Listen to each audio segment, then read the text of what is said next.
Hi, Brad. Hi, everybody. My name is Michael Clark, and I'm going to be reading from my newest novel from Bridget's Gate Press, which is Hell on High. It's adventure horror. It starts off in the country of Brazil. It travels to the United States, and then eventually we get to the top of Mount Everest at some point. So there is quite an adventure going on here. And I'll start with the synopsis.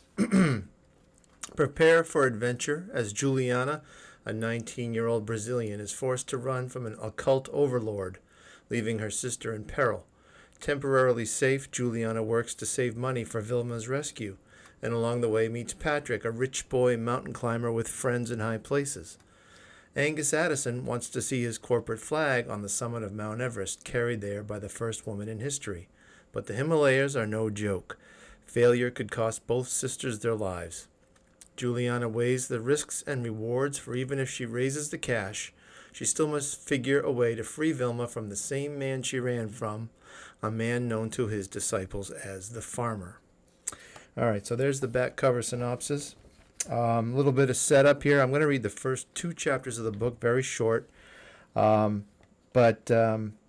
you don't need much of a setup, but I'll give you one anyway. The bad guy is a doctor. He dabbles in black magic. They call it macumba down in Brazil. And he also has a sixth sense, or kind of an ESP thing going. He is into organ trafficking. And he is also the main character, Juliana's father. All right. Chapter 1. Boa Vista, Brazil, 1970. Carlos da Silva died on the table, yet another case of septic shock. Dr. José Machado, da Silva's captor, bellowed in frustration as the soul left the remains. Dr. Zé, as his legitimate patients called him, shook his head. No one was here to help. No assistants, nurses, or other doctors of any kind. Patients did not last long here, especially after they'd lost hope. And hope was the one thing Dr. Zé couldn't sell them.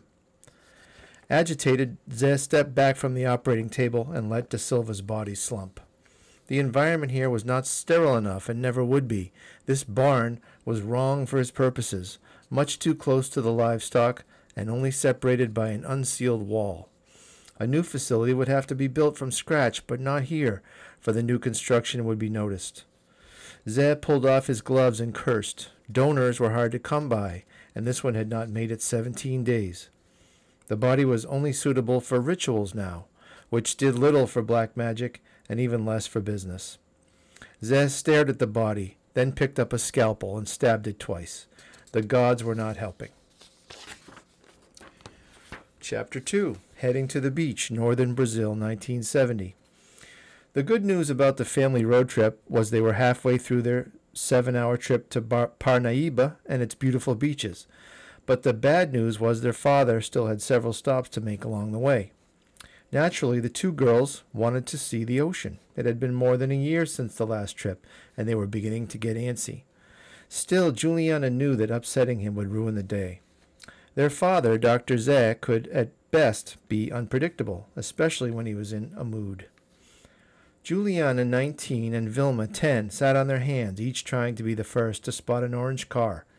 20 minutes later, Juliana sighed as they stopped again at another warehouse, while they, along with their stepmother Aparecida, waited in the car as their father conducted business. At some stops, he would be in there for as long as 45 minutes, and the heat could be unbearable. Why they could not go inside, she didn't dare ask, but every time Vilma complained, Aparecida spun her girthy neck and shushed the little girl. 30 minutes later, Dr. Zé's gaunt frame returned with 3 cups of water. "How much longer, Pi? It's hot.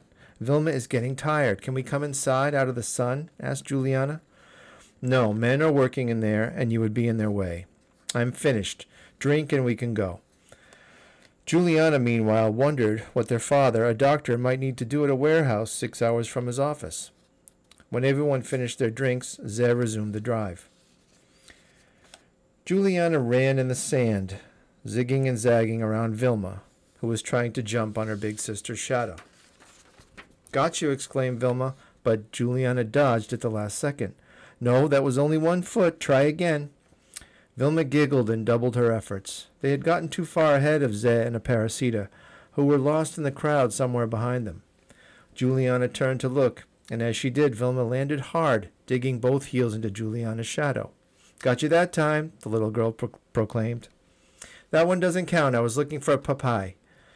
"Time out. We have to go back." "No fair," said Vilma. "That should count. You said time out after I scored." "Okay, whatever. Come on, let's go get Popeye."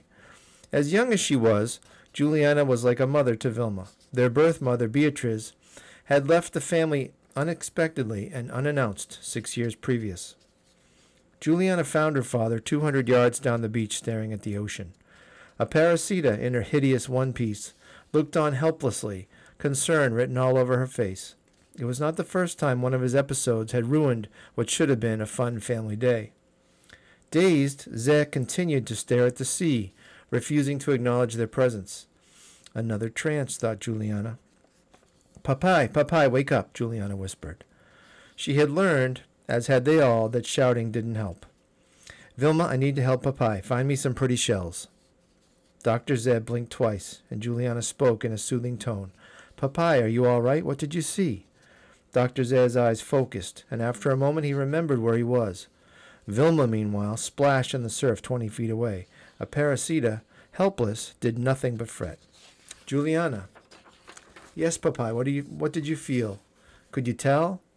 Juliana knew it was much better for the family when he understood the message, but this was not one of those times. Zez struggled to grasp what he had seen. His very first clairvoyant incident had been at the age of 18 when he foresaw his own father's death, but having a vision did not always mean bad news.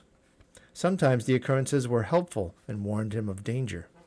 Zeh had seen a police officer in the trance, but that was no surprise. He had been dodging them for years. At the last second, however, had come the real shock. The vision had shifted to Juliana riding a bicycle, and the meaning escaped him.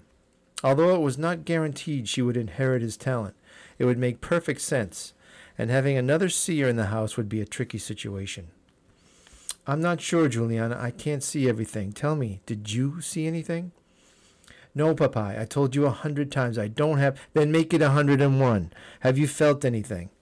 He was not smiling, and his temper was taking off. "Have you ever sensed anything, whether you understood it or not? I was around your age the first time it happened to me." "Popeye, no, I promise I've never seen anything, or whatever it is you're talking about." Zed dropped his eyes. She was not lying. Unfortunately, the vision's meaning was a mystery for now, and he had no choice but to wait to figure it out. Whatever it was, he hoped to learn before the vision became reality, but that was not guaranteed either. Suddenly, Zed was very tired. "Your mother couldn't handle my episodes. They were too much for her, and you know how that ended. You do a much better job, Juliana." "I know. Let's not talk about our mother. Vilma's right over there." "You may never have them, Juliana, but you'll let me know the minute you do, won't you?" Aparecida, meanwhile, glared at her stepdaughter as if Juliana were the one to blame. "Popeye, don't you trust me?" Dr. Zeh hesitated before answering. "I'm sorry. I'm just frustrated." All right, there's the first 2 chapters, and as I said, this story ends up on Mount Everest at some point. So if you are looking for adventure, I recommend my own book, Hell on High, from Bridget's Gate Press. Thank you.